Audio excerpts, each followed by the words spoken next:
নমস্কার, শুভ শারদীয়া। দুর্গা পুজো চলছে। দুর্গা পুজো মানেই প্রচুর খাওয়া দাওয়া, প্রচুর ঠাকুর দেখা, প্রচুর রাত জাগা। আমি ডায়েটিশিয়ান সুতনুদা আপনাদের সময় আপডেটসের পক্ষ থেকে জানাবো কিভাবে পুজোর এই কদিন উল্টোপাল্টা খাওয়া দাওয়া বা উল্টোপাল্টা লাইফস্টাইল থেকে মুক্তি পাবে। লাইফস্টাইল উল্টোপাল্টা মানেই খাওয়া দাওয়ার গণ্ডগোল, মানেই পেটের সমস্যা। পেটের সমস্যা মানে গ্যাস, বদহজমের সমস্যা। যেহেতু দুর্গাপুজোর সময় রুটিনের কোনো ঠিক থাকে না, রাত জেগে ঠাকুর দেখা, পাশাপাশি বাইরের প্রচণ্ড পরিমাণে খাওয়া দাওয়া, জল কম খাওয়া, সেই কারণে গ্যাসের সমস্যা খুব স্বাভাবিক সাধারণ সমস্যা। তো এই সমস্যা থেকে মুক্তি পাওয়ার জন্য যে কাজগুলো আমরা করব আগামী কয়েকদিনে, সেগুলো হলো প্রথমেই প্রতিদিন অন্তত একটা করে কলা খাদ্য তালিকায় রাখতে হবে।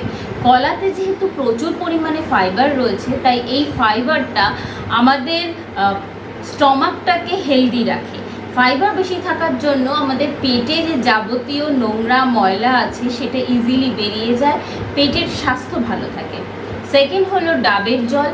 পেট তো ঠান্ডাই রাখতে হবে, যেহেতু প্রচুর উল্টোপাল্টা খাওয়া হয়েছে, প্রচুর বাইরের খাবার খাওয়া হয়েছে, তাই পেট ঠান্ডা রাখার জন্য ডাবের জল তো মাস্ট। পেটটাকে অনেক ভালো রাখবে, যেহেতু এটা মানে খনিজ উপাদানে ভরপুর, খনিজ লবণে ভর্তি, যেটা আমাদের পেটের স্বাস্থ্যের জন্য সত্যিই খুব ভালো। তারপরে আসি দই। দইয়ের তো কোনো তুলনাই হয় না পেটের যে কোনো সমস্যার জন্য। দই প্রোবায়োটিক্সে ভরপুর একটা খাবার। দই খেলে আমাদের শরীর অনেক ঠান্ডা থাকে, পেটের স্বাস্থ্যও অনেক ভালো থাকে, যে কোনো রকমের হজমের সমস্যা থেকে সহজেই আমরা মুক্তি পাই দই খেলে। তাই প্রতিদিন দই অবশ্যই খাদ্য তালিকায় রাখতে হবে। সেটা অবশ্যই কিন্তু ঘরে পাতা টক দই হতে হবে। নুন দিয়ে খান, চিনি অ্যাভয়েড করুন।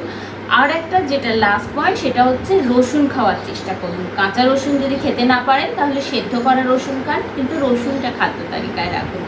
এই কয়েকটা জিনিস যদি খাদ্য তালিকায় রাখেন আর সামান্য কিছু যদি লাইফস্টাইল চেঞ্জেস করেন আগামী কয়েকদিনে, তাহলে কিন্তু আপনার শরীর অনেক ভালো থাকবে, অনেক বেটার ওয়েতে আপনি পেটটাকে পাবেন।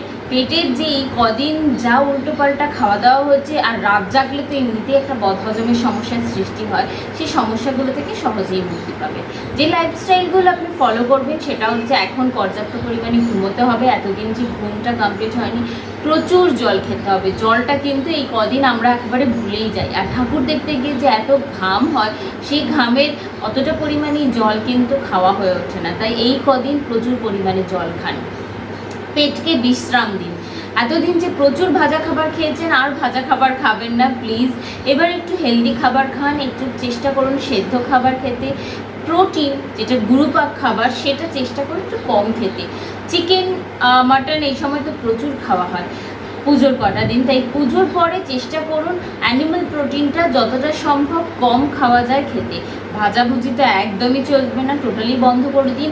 এক্সারসাইজ করুন, যেহেতু পেটের অনেক রকম সমস্যা হচ্ছে, আর এত কিছু খাওয়ার জন্য আমরা অনেকটা ওয়েট গেনও করেছি, জানি হাঁটাহাঁটি প্রচুর হচ্ছে, কিন্তু ওয়েট গেনও তো করেছি। তাই সেই রকম পরিমাণে একটু এক্সারসাইজ করুন। সবসময় এক্সারসাইজ ওয়েট লস করার জন্য হয় না, ওয়েলথ ভালো রাখার জন্যও হয়।